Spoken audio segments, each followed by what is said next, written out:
خوف کی روح کا شکار ہوتا ہے، کیونکہ اس کی نظریں خدا کی طرف نہیں بلکہ چیزوں کی طرف ہوتی ہیں، اور خدا کا حکم ہے کہ ضرورت کی چیز کو اپنے پاس رکھو اور باقی تقسیم کر دو، سب سے پہلے اپنے بہن بھائیوں میں، اس کے بعد رشتہ داروں میں، پھر ہمسایوں میں، پھر اس کے بعد اپنے دور کے جو لوگ ہیں ان کی طرف ہمیں نظر دوڑانی چاہیے، اور جو ضرورت سے زیادہ ہمارے پاس چیز ہو اس کو دوسرے لوگوں کے اندر تقسیم کر دینا چاہیے۔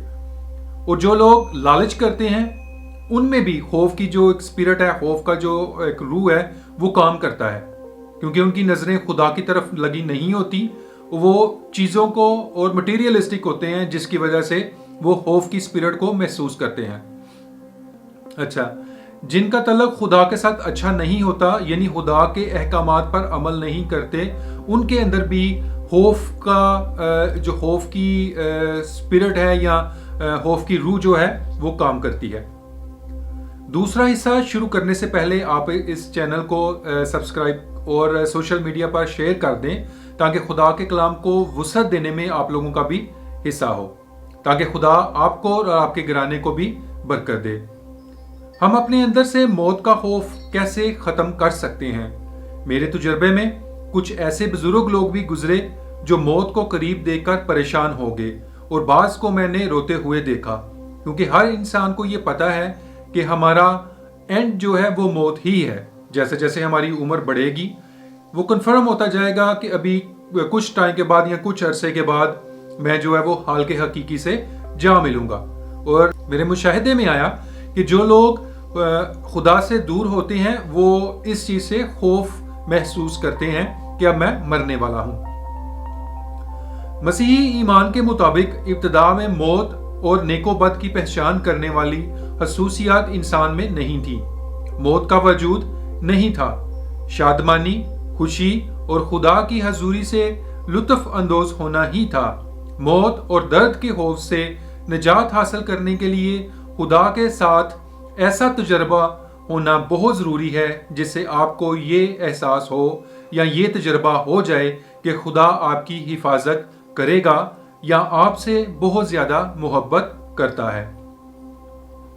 اس طرح کا تجربہ آپ کو خدا کے لوگوں کے قریب رہنے اور خدا کے ساتھ گفتگو شروع کرنے سے ہونا شروع ہوگا۔ آپ اٹھتے بیٹھتے خدا سے مختلف چیزیں کہہ سکتے ہیں، جیسے خدا مجھے روح القدس کی نعمتوں سے معمور کر، آسمانی باپ مجھے اپنے کرشمات دکھا، میں تیری قدرت کے کاموں کا تجربہ کرنا چاہتا ہوں۔ میں اپنی کمزوریوں اور گناہوں کا اقرار کرتا ہوں، مجھے ہمت دے تاکہ میں اپنی کمزوریوں سے چھٹکارا حاصل کر سکوں۔ خدا کے ساتھ دوستی شروع کرنے کے لیے آپ کو کچھ بھی کرنے کی ضرورت نہیں ہے، بس گفتگو شروع کرنی ہے۔ خدا روح میں ہمارے اندر تبدیلی پیدا کرتا ہے۔ خدا کی حضوری کو ہم روح میں محسوس کرتے ہیں۔ خدا روح میں ہمارے ساتھ اور مختلف لوگوں کے ساتھ کلام کرتا ہے، انسان کی فطرت کو تبدیل کر دیتا ہے، اور جب روح میں روح القدس کی وجہ سے یا جسمانی طور پر کسی معجزے کو حاصل کرنے یا دیکھنے سے بھی خدا کی قدرت اور اس کی محبت کا تجربہ ہم حاصل کرتے ہیں۔ خدا روح میں ہمارے اندر تبدیلی پیدا کرتا ہے۔ خدا کی حضوری کو ہم روح میں محسوس کرتے ہیں۔ خدا روح میں ہمارے ساتھ اور دوسرے لوگوں کے ساتھ کلام کرتا ہے۔ جس انسان کو خدا نے استعمال کرنا ہے اس کی پہلے فطرت اور حالات کو تبدیل کرتا ہے۔ ایسا ہم بائبل مقدس اور شخصی گواہیوں کی وجہ سے سیکھتے ہیں۔ اور جب روح میں روح القدس کی تحریک کی وجہ سے یا جسمانی طور پر کسی معجزے کو حاصل کرنے یا دیکھنے سے بھی خدا کی قدرت اور اس کی محبت کا تجربہ ہم حاصل کرتے ہیں۔ اگر ہم بائبل مقدس کا مطالعہ کریں تو پتہ چلتا ہے کہ خدا ہر کسی کے ساتھ کلام نہیں کرتا۔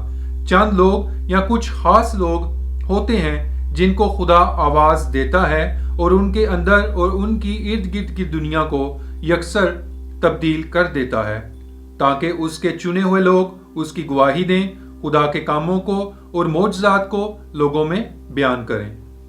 خدا کے کلام میں ایک عجیب قوت، طاقت اور حالات کو تبدیل کرنے کی قدرت ہے جس کو الفاظوں میں بیان نہیں کیا جا سکتا۔ میں کسی پاسٹر سے دعا کروانے کی بات نہیں کر رہا۔ اگر آپ روزانہ دعائے روانی ہی پڑھنا شروع کر دیں تو آپ کو کسی پاسٹر کی ضرورت نہیں ہے۔ دن بہ دن آپ کے حالات اور سوچ تبدیل ہونا شروع ہو جائے گی۔ عام طور پر شاگرد جو ہیں روزانہ شام کو ہیکل میں جایا کرتے تھے دعا کرنے کے لیے، اور بائبل مقدس میں ہمیں ملتا ہے کہ شاگرد اور یسوع مسیح دن میں کافی دفعہ جو ہے وہ خدا کے حضور جایا کرتے، گھٹنوں میں جھکتے اور دعا میں اپنا وقت گزارتے تھے۔ وہ صرف ہفتے میں ایک دفعہ خدا کے حضور نہیں پیش ہوتے تھے، بلکہ روزانہ صبح سویرے، دوپہر کو اور شام کو شاگردوں کی بھی اور یسوع مسیح کی بھی روٹین تھی کہ وہ دعا کیا کرتے تھے۔ یسوع مسیح تو اکثر پوری رات جو ہے وہ دعا میں اپنا وقت گزار دیا کرتے تھے۔ خدا کے کلام میں جو قدرت اور طاقت ہے اس کو میں نے بھی محسوس کیا تھا، اس لیے آج میں یہاں پر ہوں۔ ایک مسیحی خاندان میں پیدا ہونے کے باوجود 20 سال کی عمر میں خدا کے کلام کو پڑھنا شروع کیا اور اگلے 20 سال لگ گئے خدا کے منصوبے کو سمجھنے میں۔ خدا کے ساتھ چلنے کا مطلب ہے کہ انتظار کرنا۔ چیزیں ایک دم سے وجود میں نہیں آتی، لیکن جب وجود میں آ جاتی ہیں تو اس کے ساتھ درد یا کوئی تکلیف نہیں ہوتی، خوشی، برکت اور سرفرازی ہی ہوتی ہے۔ اس کے برعکس جو چیزیں ابلیس کی طرف سے ہوتی ہیں اس کو ہم تیزی سے وجود میں آتا ہوا دیکھتے ہیں، لیکن اس کے ساتھ کوئی نہ کوئی تکلیف یا مصیبت ہوگی۔ بائبل مقدس کو پڑھنے کے بعد میں ایک چھوٹی سی دعا دن کے مختلف اوقات میں کیا کرتا تھا، جس کو آپ لوگ بھی کر سکتے ہیں۔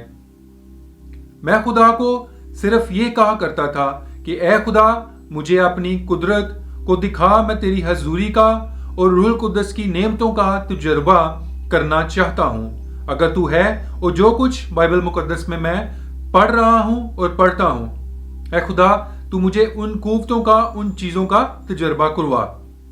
یہ چیز میں جب بھی فارغ ہوتا تو میں اس کو ریپیٹ کیا کرتا تھا۔ مختلف دفعہ میں آسمان کی طرف نظریں اٹھا کر خدا کو آواز دیا کرتا تھا، خدا کو پکارا کرتا تھا۔ مجھے اندازہ نہیں تھا کہ یہ دعا اتنی زیادہ قوت والی ہے، اور میں تقریباً ہر وقت ہی کہتا تھا جب بھی میں فارغ ہوتا تھا۔ اور میں کوشش کروں گا اور میں جلد ہی آپ کو اس کے بارے میں دوسری ویڈیو میں بتاؤں گا کہ میرے حالات کیسے تھے اور بہت عجیب چیزیں میرے ساتھ ہوئیں۔ بائبل مقدس کو میں نے تقریباً 6 ماہ میں مکمل پڑھ لیا تھا، اور اس کو پڑھنے اور جیسے جیسے سمجھتا گیا ایک خوشی اور اطمینان کو حاصل کیا اور محسوس کیا تھا۔ وہ سب اندرونی تھا جس کو بیان کرنا میرے لیے ممکن نہیں ہے۔ وہ جب تک آپ خود اس کا تجربہ نہیں کریں گے، آپ یہ جوش اور جذبے سے کہہ نہیں سکیں گے کہ خدا موجود ہے اور اس کو آواز دینے والے کو وہ جواب دیتا ہے۔ اس ویڈیو میں نے حوالہ جات کو نہیں پڑھا۔ آپ خود بائبل مقدس کو پڑھنا شروع کریں، مطالعہ کرنا شروع کریں اور خدا کی نعمتوں کی آرزو کریں اور خود سے خدا کی قدرت، خوشی اور اطمینان کو حاصل کرنے کا تجربہ کریں، اور ایک دن آپ خود کہیں گے کہ خدا کے ساتھ وقت گزارنا اس دنیا میں تو اچھا ہے ہی ہے، لیکن جب ہم اس کے پاس ہوں گے تو کیا ہی خوبصورت ہوگا۔ خدا آپ لوگوں کو برکت دے، آپ کے دشمن شرمندہ ہوں اور اپنے علاقے کے لیے برکت اور خوشحالی کا سبب بنے۔ یسوع مسیح کے پاک نام سے یہ مانگتے ہیں، آمین۔ اس ویڈیو کو شیئر کرنا مت بھولیے گا، اور پاسٹر سہیل کی ویڈیو فوتیتگی کے تعلق سے موجود ہے، اس کو بھی ضرور دیکھیے گا۔ خداوند آپ لوگوں کو برکت دے۔ خدا حافظ۔